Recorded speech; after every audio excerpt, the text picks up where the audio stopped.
তারাশের চলনবিল পাড়ের জনপদ হামকুরিয়া।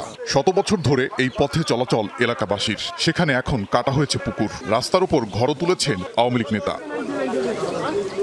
গ্রামবাসীর দাবি, এলাকার প্রায় 40 বিঘা জমি ও পুকুর সরকারি খাস খতিয়ানভুক্ত। দীর্ঘদিন ধরেই অবৈধভাবে তা দখলে রেখেছেন ইউনিয়ন আওয়ামী লীগের যুগ্ম সম্পাদক নজরুল ইসলাম মোল্লা ও মহরম আলী। ব্যবহার করছেন নিজেদের মতো করে।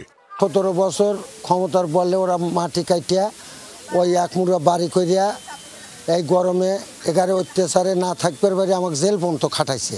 আগে মাইটেল হলে ওনারা ইয়ে করিয়া ভাঁতামো করিয়া দলিল করে লিছে। বেকু দিয়ে রাস্তা কাইটা তারপর রাস্তাটা সমান করে আলা, মানে আমরা হাঁটতে দিব না। সমান জায়গা ওরা কাইটিয়া গভীর করছে, নিম্নে 20 হাত গভীর করে ওরা বাড়ির জায়গা বানাইছে। চলাচলের পথ বন্ধ থাকায় ভোগান্তির শেষ নেই গ্রামবাসীর।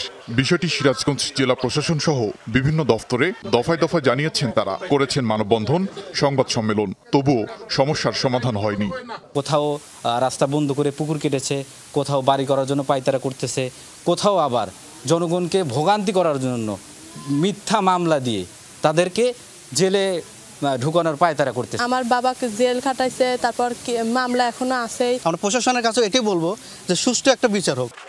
হাসিনা সরকার পতনের পর থেকেই আত্মগোপনে অভিযুক্তরা। বাড়িতে পাওয়া গেল মহরমের স্ত্রী রবিনা খাতুনকে। তার দাবি, নিয়ম মেনেই জমির ভোগ দখল করছেন, তবে দেখাতে পারলেন না নথিপত্র। না আমরা আওয়ামী লীগের গরমে তো কিছু করি নাই ভাই। আমার আওয়ামী লীগের কোনো নাই, কোনো নেতাই নেই। দিছে সরকার, যদি সরকার দেয় তাহলে তো ভালো, না দিলে সরকার নিতে আমার কোনো ক্ষমতা নাই। ভূমি অফিস সংশ্লিষ্টরা বলছেন, ঘটনাটির তদন্ত চলছে, এরপরই নেওয়া হবে ব্যবস্থা।